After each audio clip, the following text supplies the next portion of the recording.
तो हम जब संसार कोई नहीं जान पा रहे हैं तो भगवान को जानना ये माइक इंद्रिय मन बुद्धि से, ये तो गधा भी सोच सकता है, इम्पॉसिबल। यही कारण है कि अनादिकाल से अब तक हमने इसी इंद्रिय मन बुद्धि से जानने का प्रयत्न किया। पानी को मथा, घी निकलेगा, आज नहीं निकला कल निकलेगा, कल भी नहीं निकलेगा परसों निकलेगा।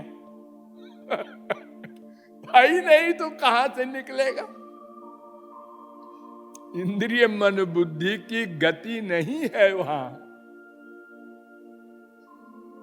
अरे जब इंडिया का कानून रूस, अमेरिका और जापान में नहीं लागू होता तो फिर ये प्राकृत इंद्रिय मन बुद्धि जो माया के बने हैं ये भगवान का ग्रहण कैसे करेंगे?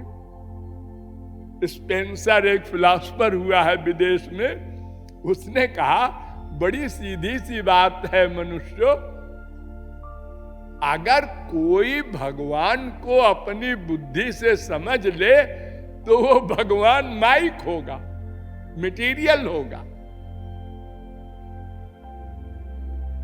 और अगर कोई असली भगवान को समझ गया तो उसकी बुद्धि दिव्य होगी।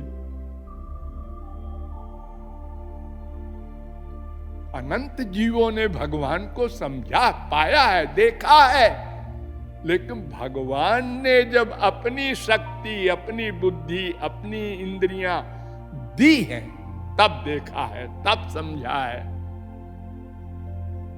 और वो कब देते हैं भगवान, उसमें भी शर्त है, उस पर भी विचार किया गया।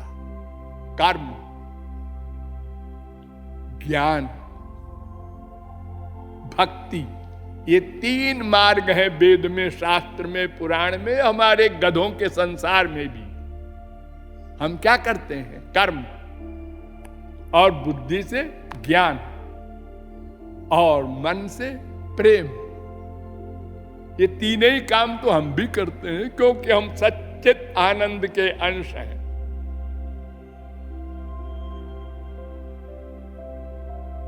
तो कर्म का हमने बहुत डिटेल विचार विमर्श किया कई दिन, और आपको बताया कि कर्म धर्म में बड़े कायदे कानून हैं,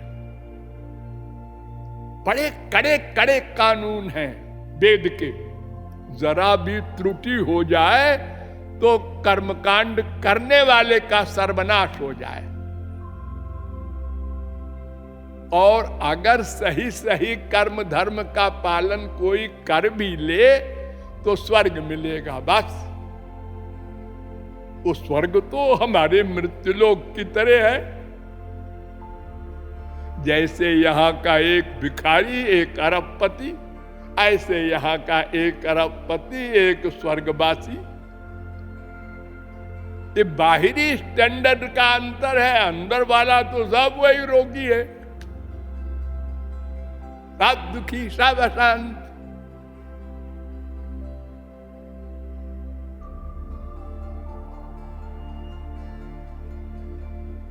तो कर्म से कोई काम नहीं बन सकता, तो ज्ञान के पास गए।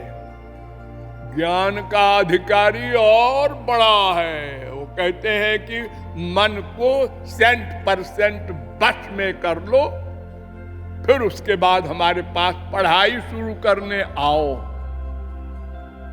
ABCD,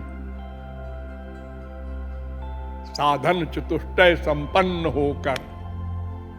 और अगर कोई अधिकारी हो भी जाए, और युगों में, कलयुग में नहीं, कलयुग योग यज्ञ नहीं ज्ञाना, कलयुग में ये योग और यज्ञ और ज्ञान ये सब नहीं है। तो आत्मज्ञान होगा, ब्रह्म ज्ञान नहीं हो सकता। वो तो भगवत कृपा से ही हो सकता है, तो वो भी हमारे लिए बेकार हो गया। अब तीसरा मार्ग है भक्ति मार्ग। ये ऐसा मार्ग है कि इससे लक्ष्य की प्राप्ति भी हो जाए और सब अधिकारी है। ध्यान दो, सर्वेधिकारिणो यत्र